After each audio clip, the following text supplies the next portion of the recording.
I'm an English major, but my heart rests in the school system, and I'm speaking as an ambassador of education, Union and Newton County schools, but most importantly the students.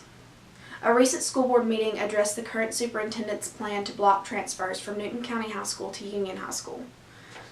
But administrators and school board have absolutely no regard for students, and they aren't assessing at all how denying a transfer will affect students' learning environment and the quality of their education. We as Americans have always been entitled to free and equal education. Brown versus Board assured that. We have to protect those rights at all costs, and right now we're not doing that. It's a privilege for the amount of knowledge that we have been given. Administrators have been ignorant for too long. Their focus on money and disregard for students' quality of education have led to them fighting for ideal learning environments and brand new technology like iPads and computers in every classroom and smart boards that aren't needed because a whiteboard would be just as beneficial. They fight for shiny new textbooks and pencils and pens in every classroom and blue books and Scantrons and laminating machines and STEM, which are all fantastic resources. But when we put the students' needs above the students, we're not caring about the students anymore. Students' quality of education needs to come first. And that doesn't mean having the shiniest new toy or the best new textbook or the most up-to-date information, though those are important. Students' quality of education is making sure that a student is not riding a bus 45 minutes to and from school. It's making sure that a student is not getting home at 9:30 at night after band practice or football practice or softball practice when they've already been stretched thin and awake since 4:30 in the morning, and they have to get up at 4:30 again to make sure that they finish their homework and be ready to be on the bus at 6 to take them to school. It's not making sure that we as educators have everything that we need to make our classrooms aesthetically pleasing and where students want to be there. Students are not going to want to learn about the biology of a reproductive organ or how to dissect a sentence if they've been up for nearly 12 hours. We have to be more careful with our students because they are our most precious asset. If we remove students from their homeschool, we fight the risk of students not being able to receive scholarships from sports because they've worked so hard for 4 years to be on varsity, and their senior year they're misplaced into a school where the softball team is competitive and they have absolutely no way to get on it, and schools don't look at them because they're out of practice and out of shape.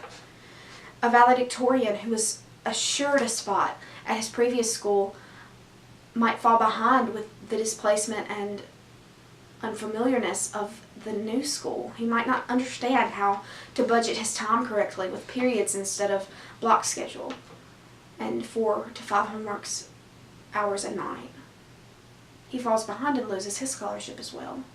And it doesn't just affect the kids who are being ripped from their schools. It also affects the students who have been forced to accept new students into their school. What happens to the girl who is obviously going to be valedictorian, but someone from a new school comes and their academics have been extremely challenging, and now they're in a school where the academics are easy and everything comes naturally and they're flourishing and they're valedictorian? What happens when she loses her spot that she was so certain was going to be assured? Student-teacher ratio is going to be completely off whack because they're not going to hire new teachers because they won't have the money yet, but the students who are coming in are going to be extremely increased in number. How do you explain student-teacher ratio in classes of 30 or 35? You also run the risk of students not receiving the monitoring that they've always known, which obviously we should teach independence, but to a point students need instruction, and instruction on how to best be themselves. Obviously, you can't always say that there are consequences. Obviously, there will be more advanced placement courses, and college preparatory courses will be more beneficial and more readily available to students. But you also have money flowing into schools, and being able to provide shiny new books and teachers not having to use their own funds, which is always a plus because teachers are stretched thin already. When you have money, you have more teachers, which will solve the teacher student ratio problem. You also have security of population. Students know who they'll be going to school with. Schools know how many students they'll have every single year. But you also have to protect existing students. Reconsider grandfathering students in. Students who have always gone to Union should be able to always go to Union.